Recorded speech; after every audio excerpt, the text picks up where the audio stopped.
What's going on, everybody? Welcome to episode number 48, Go Figure Podcast. Excited to be with you this Tuesday. Hope your summer is going very well, Ty. July is ticking down, and what does that mean to you? Man, it's just flying by. I can't believe it. It's getting hot though. It is. It is. Yeah, we're back to those 100-degree days in Utah, which some people think doesn't happen with as much snow. But we get a lot of snow in the winter, which we did this winter, thank goodness. And in the summer, I mean, we might have 10, 15, 100-degree days here over the last few weeks because they start just coming. Yeah, was there still snow up there, Mount Timpanogos? Yeah, so I did that nasty hike this weekend. That's 8.5 miles straight up and 8.5 miles down. It was like 17 miles. And so on the east side, well, the west side of the mountain, all the snow had melted because the sun beats on it all day. But on the east side, there was snow everywhere, and it was slushy and it was slippery. And so, yeah, it wasn't like it was super difficult, but it was just obnoxious and added time. And then, you know, when you don't weigh 125 pounds like my son, you know, you might slip through the snow and tweak your ankle a little bit or get cut up a little bit, which I did a few times. So, but other than that, it was painful. Yeah, I can't even imagine. I thought I was having a hard day sitting at the parade. Oh, yeah. So can't even imagine hiking Timp. Yeah, it was a beast. Just that last half mile, you're on like this slippery rock and you're just dead. So you get up there, and I died for about 45 minutes and rested, and then we came back down. It wasn't too bad, but and I got a $130 ticket, so that was nice. Wow. Yeah, apparently you had to like register to get a parking spot, and there were plenty of parking spaces, but they wouldn't let me in there. So they're like, "Oh, go park over there," which I did, and there was no parking sign, and I was off the road pretty good. Maybe 6 inches of the tire was still on, so I wouldn't fall off the road. But apparently that was still a $130 ticket. So I paid that this morning, so good times. Wow. Good on you, Mount Timp. There we go. Well, friends, entrepreneurs, small business owners everywhere, and funding specialists and partners. Today's topic is a very important one. We've talked a little bit about it, but haven't really highlighted it the way we're going to do today, and that's how to create a true USP, that unique selling proposition in your business, which if you're not unique, if you're not memorable, if you're not delivering more value, you're out of business. That's going to be not necessarily a money topic. We're going to call it a mastery topic, which we haven't done in a minute. So that's what we got going on. What are our other two topics today, Ty? Yeah, our money piece. We obviously always need to talk about money on this podcast and show. So we're going to talk about the best places to generate the highest ROI, return on investment, in life and in business, because there's a big difference there. And then for sports, we don't dive into a whole lot of college football, Leo, but it's about time. It's about that time. You know, I'm sick of talking about Aaron Rodgers. It's time to just quit. You all know how we feel about the Jets and, you know, the preseason suggestions and rankings. So, you know what? We're just going to shut up and let that play out for a minute before we dive too much into Rodgers. So we're going to talk college football, the preseason rankings, where your team stands, and what we think about how that might actually shake up. Going to be good. Can't wait. There's always something interesting going on there, and it'll be certainly interesting to see how some of our local teams do. BYU joining up with the is it the Big 12? Is that what we're calling it? Big 12. Yeah. So we're going to see how that. I don't think the conference respects him. Didn't they like pick him to like? No, I think they're do really poorly. Yeah, I think towards the very bottom, which. So I get that with basketball. I think that's probably true in basketball. Yeah, football, no, they've got a tough basketball. We can win conference. Some games. Yeah, I think. Well, certainly you're going to put points on the board because Yeah. you've got a lot of returning offensive linemen. You got some talent at the wide receiver position and the running back position. You got a really driven, talented quarterback who I think is going to play extremely well. So really, what we're talking about is can the defense actually, you know, which we finally made that up. Move at D coordinator. So it's going to be interesting to see. Gives you some hope because they have a lot of talent on the defense. There's no excuse for them not. You know, they gave up so many points last year. I mean, it was just mind-boggling. That no blitz defense doesn't seem to work. Oh, yeah, the no blitz. I don't know. That's like Kyle Whittingham's favorite thing, too. Yeah, it's crazy. That didn't work out so well in the Rose Bowl again for him, but yeah. All right, guys, let's jump into topic number one, everyone, which is mastery, how to create a true USP, unique selling proposition in your business. And so, ChatGPT just gives us a good definition. Let's see what it says. Involves identifying what makes your business or product uniquely beneficial to customers and using that distinction to your advantage in marketing and selling. A true USP distinguishes you from your competitors, resonates with your target market, and effectively communicates why your product or service is the best choice. And we're going to go through the step-by-step. I think there's 7 steps to the process to create a USP. When you think about a USP, Ty, like what companies come to mind like, oh, okay, that is very unique what they're doing, or how they present their product or service is, so different from everyone else. It really resonates, stands out. What are, different companies or products out there that for you stand out like, wow, that's a great, unique selling proposition? Yeah, I mean, for me, well, the first, as you were saying this, I was thinking about our business and what our unique selling proposition is, and I'm sure we'll talk about that here in a minute. But you asked me the question, what other businesses? I'd say the first one that comes to mind is Turo. I think unique. What Turo has done is absolutely incredible as far as nobody likes to get off of an airplane, rush through the baggage claim so that you can be first in line to make it to the rental car place. They always seem to lose your reservation. They always seem to try and upsell you all sorts of shit. It's this nightmare. It takes a couple hours before you're finally out of the airport. Why do I have to waste 2 hours time? Exactly. It's crazy. And so Turo is, the Uber of rental cars, the Airbnb of rental cars, where you get to use someone else's car. They can drop it off right on the side of the passenger pickup. So you get out of the airport, you get in your car, you drive off. It's way less expensive. No one's trying to upsell you a bunch of crap. So their USP, I think, is fantastic. I'm glad you brought that up because I absolutely love Turo. This show is not sponsored by Turo, but that's exactly what we're talking about. Like a product that is so good and delivers so much value and is so much, it's just incredibly unique compared to regular car rental places, which are an absolute nightmare every single time. I absolutely detest and hate them. And I will never, ever go to a car rental place again. I will always get Turo. And I guess if there isn't a Turo, then maybe I'll just Uber. Yeah. But exactly. I mean, I love it. You're right. I mean, you basically go, they either drop it off right there, you pick it up in the short-term parking. You don't have to talk to anybody. You don't have to sign anything. The worst thing you have to do is take a picture of yourself with your driver's license, which takes about 1 second, and click the button. And you have got a great car. And the selection is tremendous. Think about car rentals. Like, you don't ever really have a great selection. You're like choosing a quote-unquote sedan or a quote-unquote whatever, and it ends up being a crappy car 9 times out of 10. But you can get a very nice vehicle in great condition, and you've got to do your part, which I also like. Like, you can't go trash it. You go trash it, you get kicked off of the Turo app. Good. Yeah. Great. We don't want people like that in the network in the first place. And same thing with Airbnb. If you're a terrible, guest, and the host is going to review you and say you're a terrible guest. And then you will be kicked off the platform too because you trashed the property. You were reckless and idiotic. Like that one guy in our Airbnb who was like, smoking so much weed that like the theater room just smelled like, like a skunk for days. We had to like get it steamed out. It's like, dude, go smoke your weed outside, bro. Come on. Yeah. There's a huge Kool-Aid stain on the white bedspread. I'm like, what were you thinking? Oh, man. Crazy. Great example. Well, let's dive into this and look at some, how this unpacks. So step number 1, understand your market. Knowing your target market is crucial. Understanding their needs, wants, and pain points. Survey your existing customers to gain deeper insights. So very vital to understand your market. Like, what is your market like? What are the products and services out there? What is going on? And that kind of really leads into step number 2, analyze your competitors, right? What is your competition in the market? What are they doing? What are their unique selling points? And how do they market themselves? And you can always find out if everybody's kind of just doing the same thing because their offer, their product service will be very similar. And then you become commoditized. Like, there's nothing unique about it. You're just a regular commodity out there. And what you want to do is create a completely unique offer, something that sets yourself apart.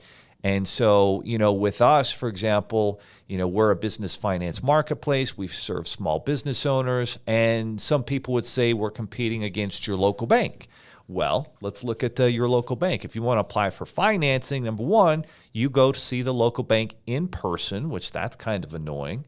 And then you're going to talk to them about a business loan, and then they're going to tell you all this stuff. And then, I mean, how long were we in the bank last week setting up just bank accounts? It was an hour and a half. And it would have been longer, but we actually had all of our documents that we emailed over to our banker, and this is the top bank in the world, and it still took us forever. It was very inefficient, but they are the biggest bank in the world, so what are you going to do? But if you're looking for a loan or a line of credit for your business, you go and apply in person, and ding, what happens to your credit? That's it. It's a hard pull every single time. I don't know why they're still doing that, but that just shows how archaic and out of touch they are. But with us, we are approved on Experience soft credit checks. So right away from the get-go, you didn't have to go in person. You could apply anywhere in the world with an internet connection. And it was a soft credit check, didn't impact your credit, whereas the bank is going to impact your credit. And then we've got not just a couple products that your bank might have, which are probably only SBA, but we have the entire marketplace, which guarantees to get you the best option. And now already everything we're doing is setting ourselves up and creating a unique selling proposition. And that's how you want to do your business. How can you create more value for your customer, for your client? And then I love that we take it a step further, and I want to educate and empower the client. No one taught us about credit money in high school and college. And that's our job. Part of our mission is not only are we going to finance your business and get you the best options out there, but we're going to educate and empower you about personal credit, business credit, everything that no one ever taught us about. Yeah, absolutely. And the other thing that when you first brought this up that came to my mind, Leo, is a huge competitive advantage that we have is we go out and we understand the business models of our referral partners. And huge. We create a team that comes from similar backgrounds. We're not just a bunch of people that got finance degrees that really all we're looking at is the raw data, the numbers. We actually want to know and understand if you're an e-commerce client. We have plenty of team members that actually come from e-commerce backgrounds. We have real estate backgrounds. It's understanding what you're trying to do so that we can truly serve you and understand your business, not just what's your credit score, what's your income, oh, you don't qualify. We can look at all sorts of solutions because we know what you're trying to do. And that is super powerful too. So as you think about the business that you're building and the clients you're trying to attract, if you're just attracting whoever and you're marketing to everybody, then you're really marketing to nobody. But if you start getting to specifics like, hey, I want to work with this vertical, this industry. In our case, we're like, we love e-commerce businesses. Yep. They're inventory driven. They need lines of credit. They're a perfect, client. We understand them. You worked in Amazon software and providing programs to support these Amazon and e-commerce business owners for years. So is our team. And that gives us a competitive advantage to connect with these different verticals, coaches, trainers who already have e-commerce clients. And so if you think about your business, who are the dream referral partners you can work with and really resonate and understand their needs, challenges, and obstacles, and then create those solutions specifically for that group? That's going to give you a big head up on the competition. Yeah, absolutely. And it's so important that you can define that, because the next thing we talk about here is being able to communicate your USP effectively. And far too many times I see businesses make a huge mistake as they start to write this novel about all the things that they do. And guess what? People don't care. They're not going to read through all of that. Whereas, you look at, again, Turo as an example. It's like, tired of standing in line, trying to wait for your rental car, reserve a car with the click of the button, right? They make it, they know who their market is. It's the younger generation that doesn't want to stand in line, doesn't want to be upsold, doesn't want to talk to anyone, doesn't want to say a Toyota Camry or similar and show up and it's a crazy old Buick, whatever that may be. I don't know. It's a terrible example, but we want to know exactly what we're getting into. We want to have that instant gratification of, I click the button, it's reserved, I get to the airport, I'm done. You don't put all of that. It's a very quick, easy, the fastest way to rent a car and know exactly what you're getting, right? It's that clear statement. So, it's you really, really hone in. You've got to hone in on what your USP is and how you can effectively communicate that in one or two sentences. And it usually comes down to, we do this and we do that, right? Any business that starts off their unique selling proposition with, we do this and we're that and we're award winning, and now you've already lost your customer and client. You should be having the conversation from their point of view. I don't care about what you think you are, what you do. talk to me about the problem I have and how you're going to solve it, right? Exactly. And early on, we still use this one for a lot of our end users and our clients, but we have other USPs for our partners, our referrals. But our big one was always, we say yes when banks say no, right? That pain point is the bank saying no. They're sick of it. They want to hear yes. And so we say yes when banks say no. That is communicating our USP right there. Exactly right. Bank hard pulls you. We don't. It's a soft credit check. They don't educate you. We've got free education to teach you how to dominate your credit and really save not just thousands, but hundreds of thousands of dollars for the rest of your life by understanding your credit better. And then there it is. Deliver on your promise. Deliver on your promise. Do what you say you're going to do. If you think you're going to get by saying you're going to do something and then not actually delivering on that result that you promised the client, that's not going to work anymore. I feel like back in the 80s and 90s, people could actually do this, especially if you were mail order or even local. I mean, people didn't have the ability to know what the experience was like. But if you don't deliver value, not even just 99 times out of 100, but 100 times out of 100, well, the whole world's going to find out like that.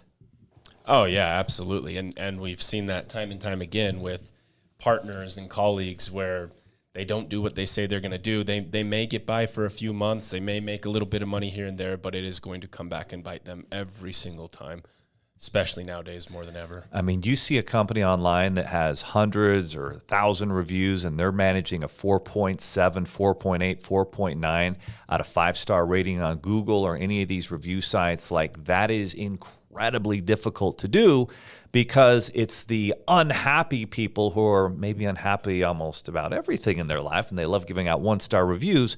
Those people are much more likely to leave a review versus the people that had a great experience and is already on to the next thing. And so to maintain a high online user rating and review process and customer experience, that is something that cannot be faked anymore. Google will remove fake reviews like that. They smell through them like nothing. And yet it's almost impossible to take the BS 1-star review of, you're like, who is this person? They're not in our system. I don't know where they came from. It's almost impossible. So to maintain that high rating really shows that you're delivering value and on your promises. Here's a question for you, Leo, because just talking about how crucial reviews are in general, if you're wanting to get your backyard done, say you want to have a bunch of cement poured, you're putting in a new patio, and you've got two options. Option one has absolutely zero reviews whatsoever. Our option two has 500, but an average of 3 stars. Which one are you taking? Ooh, I'd probably take the new one without any rating. Interesting. Yeah, honestly, I think I don't know. I would probably take the 3 stars. I would go through them and see, you know what, if they're 3 stars, there's definitely a lot of 5s. There's definitely a handful of 1s. I'm probably going to be a little bit more careful, a little bit more on top of them to make sure they're actually doing the job. But that's a lot of reviews, though. 0 stars. That means they've been in business a long time. Exactly. The other one is more likely to roll on you and not even be there. Which is my point. It's so important you get reviews. If I look at someone and they have absolutely nothing, I'm not taking that chance. Honestly, I probably would do a none of the above and go with it and find a different one. That's probably what I would do in that situation. But I mean, I have that exact experience because we were doing in our backyard. We did a basketball cement pad there, and so this guy was literally, and right before that we had a guy who took forever to do an extension on our driveway, and he was horrible to work with, and it took literally like 2.5 months and it was not a huge extension, but he finally got it done. And this other guy who had been competing for that is talking crap like, oh, I'm so good, I'm going to knock this out. So we went with him. Big mistake. Yeah. So he does the basketball pad back there, and he doesn't have any help. And basically the cement is cracking within 6 months. Oh, just flaking off, going everywhere, and it's just an absolute nightmare. And we did not make his final payment because he didn't do the job. Yeah. So we had paid like 2/3, and we're like, dude, yeah. And then I think he filed a bankruptcy, and he didn't deliver on that, and he said that he didn't get paid on this other job. I don't know, bottom line, it went really poorly. And he actually had a few 5-star reviews, but he didn't have enough. So I think that speaks to somebody who has a lot more, but maybe an overall lower rating versus someone who's new and maybe has a higher rating. You're right. The one with more overall reviews has been in business longer. They're probably going to keep staying in business, and keep in mind that the negative people are so much louder than the positive ones. I mean, the positive ones were already on the next thing. We don't even take the time to review us. So if you did have a good experience, I think it's important that you actually review and take the time. And I try to do it. It's so easy on your phone now, but it really is important because it helps that business, and it helps the world know if they actually deliver value or not. So great points on that. And then it says keep evolving. I think Gary Vaynerchuk always spoke to this really well, where he's like, imagine what it would take to put you out of business. Like exactly what Turo's doing to car rentals, right? And that's exactly, if you're a car rental place, you should have been imagining, well, what would it take to take us out of business? Well, it would take, someone with an Airbnb type app and marketplace. Yeah, that's going to probably really hurt our business. And so, but none of the car rental companies do that, right? If you were Blockbuster back in the day, well, imagine what would it take to knock you out of business? Well, it would take something like Netflix, where it's easier, where you don't have to go in, where you have the same selection. And then it became, now you can stream it. I don't even have to go into Blockbuster anymore. And that's what it took to take them out of business. But they didn't do that. They never thought, well, what would it actually take to knock us out of business? And so I think, for us, we look at the business finance marketplace. Well, it's a fintech. That's what would put us out of business, or at least hurt our business. And that's why we're building a fintech app to create more online solutions, more automated solutions for small business owners and entrepreneurs. And if you're not making that investment, I guarantee you somebody is, and they'll eventually disrupt and knock you out.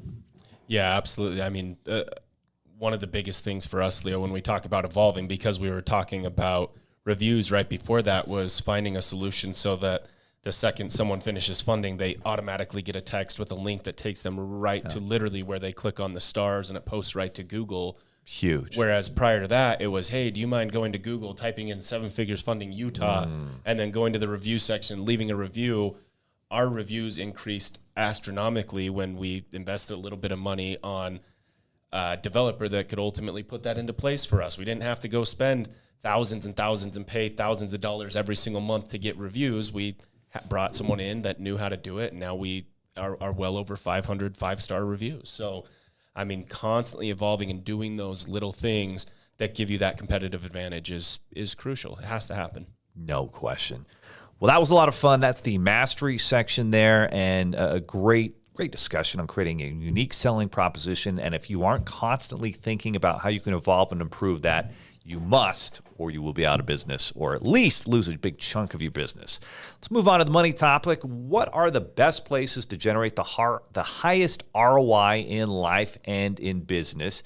And I asked ChatGPT on this one, and the first thing it said was like stocks and bonds and all these little kind of old school traditional things. But I would submit that the number one investment that you can make in yourself, and I think you've heard this from Tony Robbins and some of the greatest entrepreneurs and thought leaders out there in business and in life, and the number one investment they always talk about making is in yourself. What does that mean, and why do you think they say that, Ty? I mean, because at the end of the day, your success in business, in life, as a father, as a brother, comes down to how you are as a person, how you are as an individual. And so if you're bettering yourself, you're bettering your business. If you're bettering yourself, you're bettering your spouse, you're bettering your brother, you're bettering your colleagues. And so ultimately, if you are improving yourself, you're improving everything around you. Yeah, no question about it. And I think all I have to do is think about in my 20s where I did such a poor job of just investing in books, because most people go to school, they get out of school and they're like, I'm done. And they don't spend the time reading the books about those who are achieving greatness, who are really disrupting and dominating and becoming experts in their space. Whatever your space is, someone's written books, someone's created programs and courses and YouTube videos who have actually done what you're trying to do.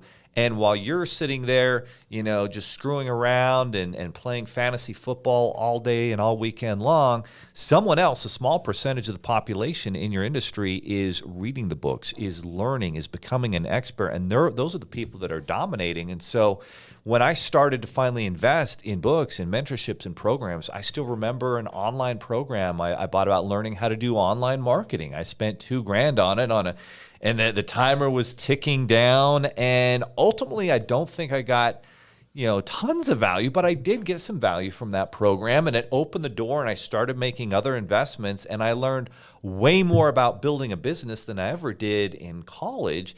And that's why it's so important to make those investments. And people are so quick to label those things as scam, but yet those are the people that achieve greatness, are the ones that invest in themselves. They invest in programs. And the quickest way to success is finding someone who's already done it and asking them, hey, do you have a roadmap, some directions that I can ask for?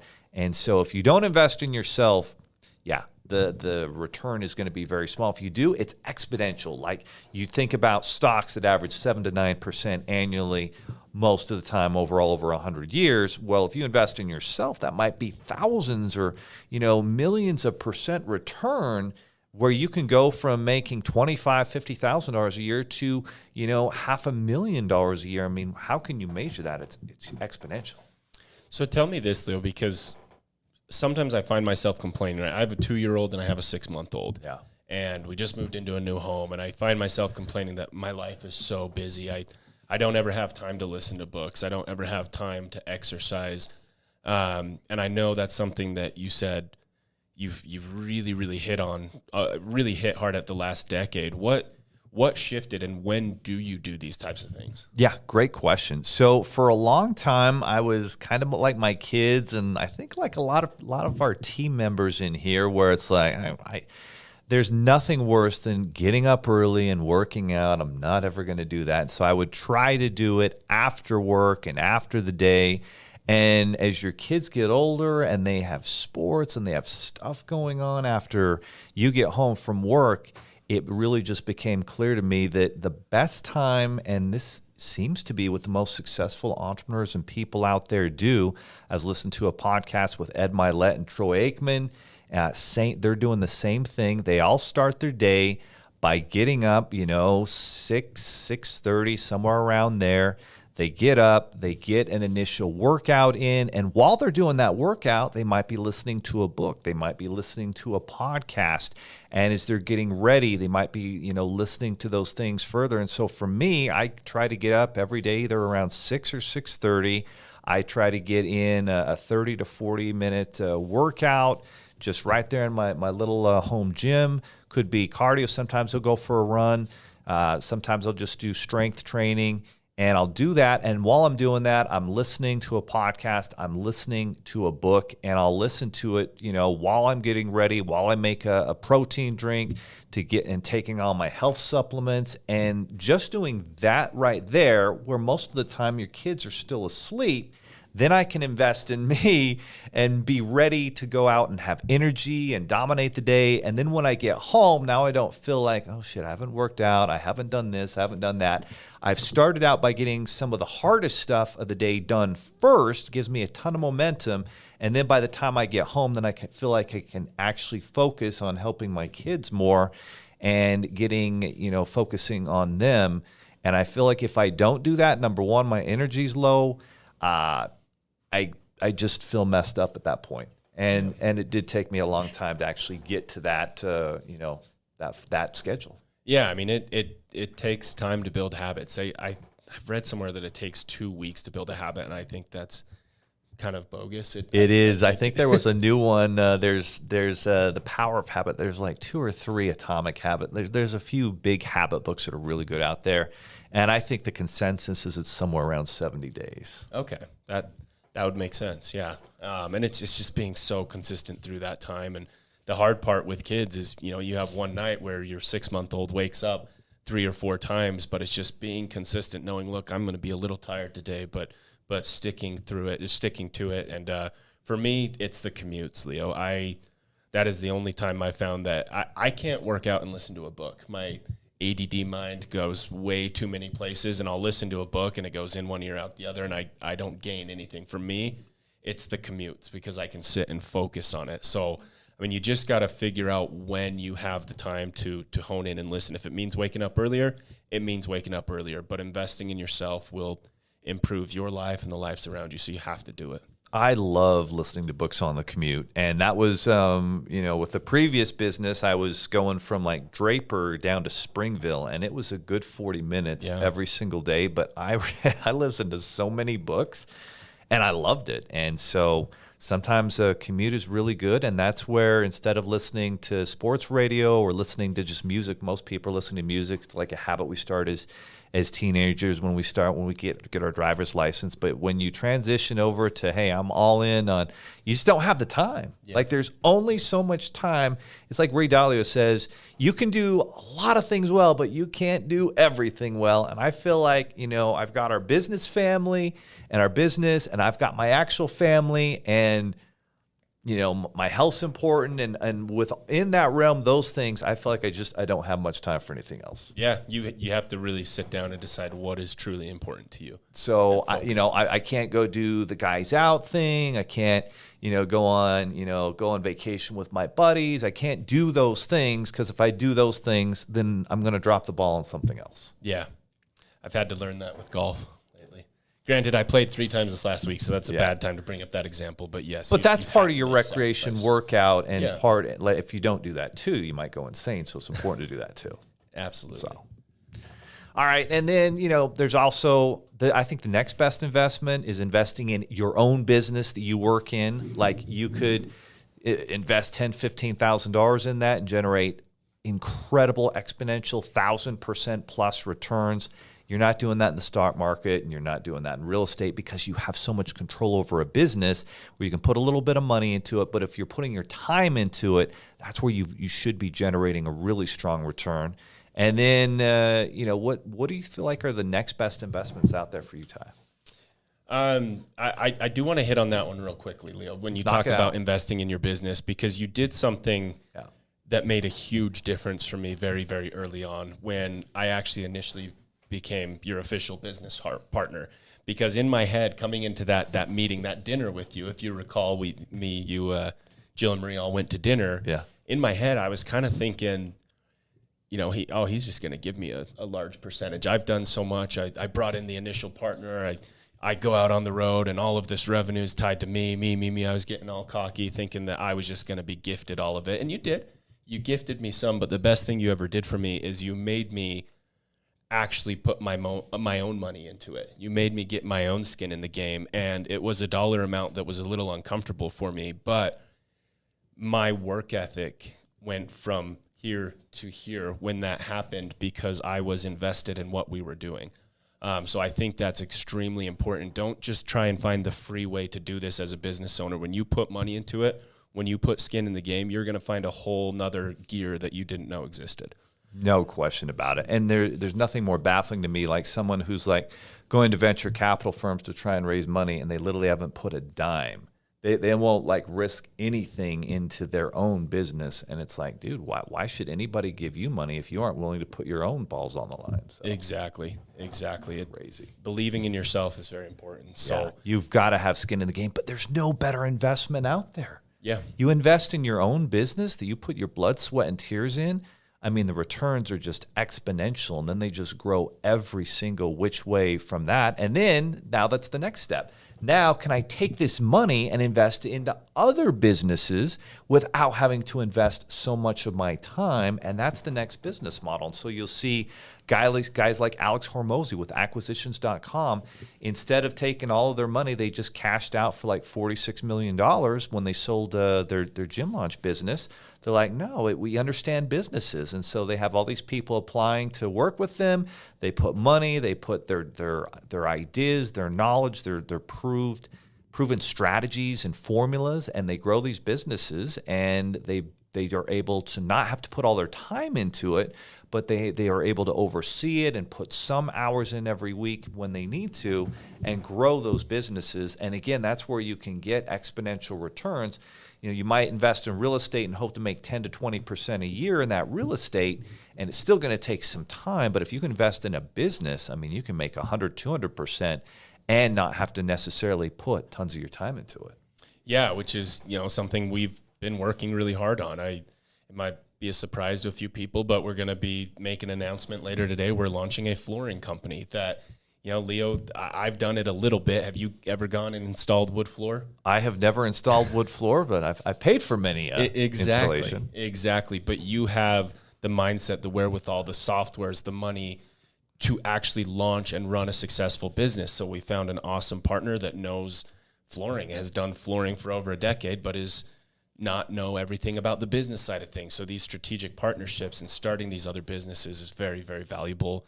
The next one, when we look at ROI, it's real estate, right? You can obviously do really, really well with real estate. I don't think you're going to do near as well as investing in yourself or investing in your business, but real estate can be a fantastic investment if you know what you're doing. Don't just go throw mud at the wall and hope it sticks, though. No question about it. I mean, you look at that land deal we did, that generated, I think we put in 30, brought back 120. That's literally like a 300% return within just over a year. Your property in St. George, it's almost 400%, wasn't it? Yeah. Yeah, but you look at it, all but one of our properties, we followed mentors. We went in on these deals with people that have done this their entire lives, that know exactly what they're doing. The only one we didn't was my permanent residence, so we already knew exactly what was going on there. So it's again, even though I would say we're pretty savvy with real estate, we always went in with experts and professionals. 100%, yeah. Don't trust yourself where you're just barely looking at something. Look at someone who's been doing it for years and has a team and has strategies and tools and proven success. And let's follow what they're doing, because what they're doing is working and they are experts, and that is where it's all about. And then, of course, you've got disruptive stocks, dividend-paying stocks. I mean, if you can find, the next Amazon, that can be great, or just sometimes just the S&P 500. I mean, I like the S&P 500. I like being able to say, hey, whatever money that could just be sitting in a bank account could just be following the S&P 500. It's very liquid. If you need to pull money out, I know you did when you had to pull some money out for, one of your house projects or something like that. You were able to do it. But what are your thoughts when it comes to stocks? Yeah, that's another one that nowadays I'm pretty wary of, because there's all of these day trade, let me day trade your money, blah blah blah. I don't know enough about that to confidently go do it, but what I do know is computers are very, very smart, and there's softwares out there like Betterment that you can say, hey, I want 80 stocks, 20 bonds, and this level of aggression, and have at it. And so for me, that's done year after year, 7 to 10%. And so I'm totally comfortable. I'm totally fine with that. I don't think it's something that you should go gamble with. You may as well go to Vegas if you're going to do that. You know what's crazy? Like, you got all these big hedge funds out there, and Ray Dalio's been I think the most successful. But I want to say 90% of hedge funds that are getting all these billionaires' money, and same thing even with venture capital firms, like all these smart tech guys that cashed out for hundreds or even billions of dollars. I think the S&P 500 outpaces 90 or 95% of hedge funds and also venture capital firms 95% of the time. Yeah, I mean, it's obviously you can't say it's guaranteed money, but you look at the historical data, and as long as you can afford to stay in there long enough, you almost can't lose. So it's 100%. Yeah. It's interesting. And that's why just that consistency. And so when you spend all this money to pay somebody to be the manager or whatever, and you can just follow the S&P 500 or whatever percentage of stocks and bonds, and hey, bond rates have really gone up with higher interest rates, right? So that's a good place where you're getting a lower risk and a higher return. And so, but what it is, I think it's important to understand this. If your time horizon is, 20, 30, 40 years, perfect. That's what that S&P 500 is for. That's what stock investments are for. But if you think you're going to be putting, $100, $200 a month, and in 5 to 10 years you're going to be rich from that. That is not the case. No. And so what it's for is to build your business, cash out, and then you have $10 million in stocks that make you 5% a year, 6% a year with some stocks and bonds. Well, great. That's awesome money. That's $500,000-$600,000 a year on your $10 million nest egg. But if you think, I'm going to put $100 or $200 a month, and all these smart guys, and then I'm not going to buy the coffee. I'm not going to go out to eat. I'm going to learn to live a shitty life for 5 or 10 years, and magically that's going to turn into $1 million. That's not going to happen.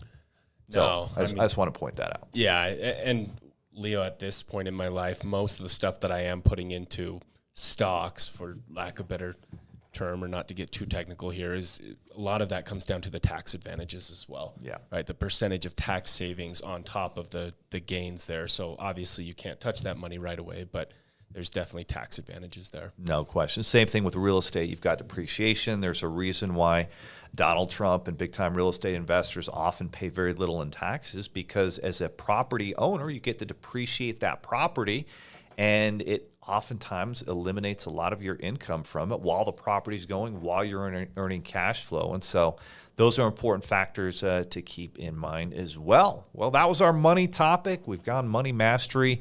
And let's finish up here and look to our sports topic. And, of course, football is just right around the corner here. In fact, this week I've got football tryouts with the 6th grade teams that I coach, so that's going to be a ton of fun.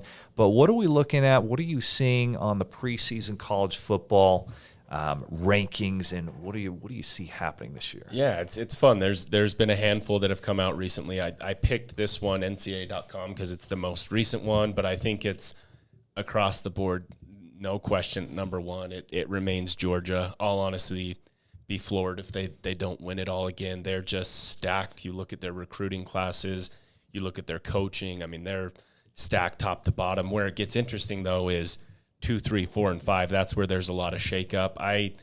I'm sick of putting Michigan up there.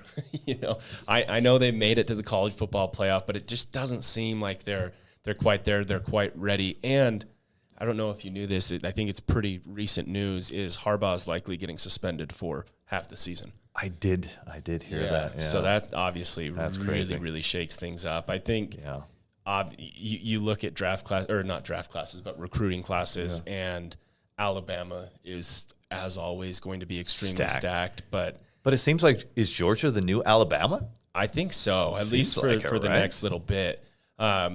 This is going to be an unpopular opinion, though, but at my number 3, so I'm going Georgia, Bama. Okay. Dude, USC. Look at everyone that they're bringing back. I'd say the only weakness there is how good is that defense? Yeah. Because Utah's offense was not unbelievable, and they absolutely crushed them in the Pac-12 championship game last year. And so that would be my only question. And they also played them really well in the regular season too. So I'd be, if their defense takes a step, yes. Yeah, but they've got the best offensive mind, I think, in college football. Oh yeah, definitely Heisman number 1 overall pick for sure. That kid got his butt beat up, and he still played really well in that Pac-12. Yeah, he's not a huge guy too. He's like 6 feet. No. He kind of reminds me of Jalen Hurts, that kind of. But he's super smart and Kyler gifted, Murray. And really good. Runs well, but he was getting killed, and I could tell he was getting pissed off. He was getting hit. Kind of reminds me of Kirk Cousins in the quarterback documentary on Netflix, where he's just getting hammered and hammered and hammered. Oh my gosh. Oh yeah, I like Kirk, but kind of going through this, it was interesting to see you've got 3 Pac-12 teams right up there. Everyone's talking about the Pac-12 potentially crumbling and this and that, and so to see, you've got Utah at 11, Washington at 9, USC at, I think it was 6 or 7 here. So it's going to be a really good year. I think for the first time in a long time outside of Georgia, you've got a lot of teams that could honestly be there. And a lot of parity then this year. It's wide open. Huh? Yeah. So, but Utah's another one that could surprise a lot of people. They're bringing back a lot of talent. So we'll see. A lot of talent. I'm still just not sure that Cam is that guy.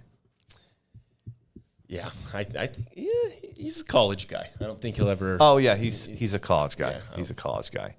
But man, it just seems like every year he comes to the Rose Bowl. Actually, he played so well 2 years ago, right? He actually just didn't play well at all last year. So I guess there was that. Go figure. Go figure. Wait, what about BYU? I thought I was escaping it without having to talk No, about BYU's right Leo. down the road from us. We've been season ticket holders before. What are you thinking? I mean, it's their first year in the Big 12. So. Well, Leo, let's put it this way. I'm 31 years old. I'm named after BYU's only Heisman quarterback ever. It's in my blood. I was forced to be a BYU fan, and it's been hellacious. It's been a life of disappointment. It's been a decade long of losing to the Utes, and we have the last win. So all you fans, you suckers, we've got the most recent win, and now you don't ever want to play. I us. was there. Jill was very happy. Oh yeah, I hit my knees. I started crying a little bit. It was great, but it's sad when probably my most exciting moment as a BYU fan over the last 15 years is beating our rival in a meaningless game. Like. We've got some Vegas Bowls, big whoop. We had the year we should have been good, and Luke Staley injures his ankle, and I can barely even remember it because it was so long ago.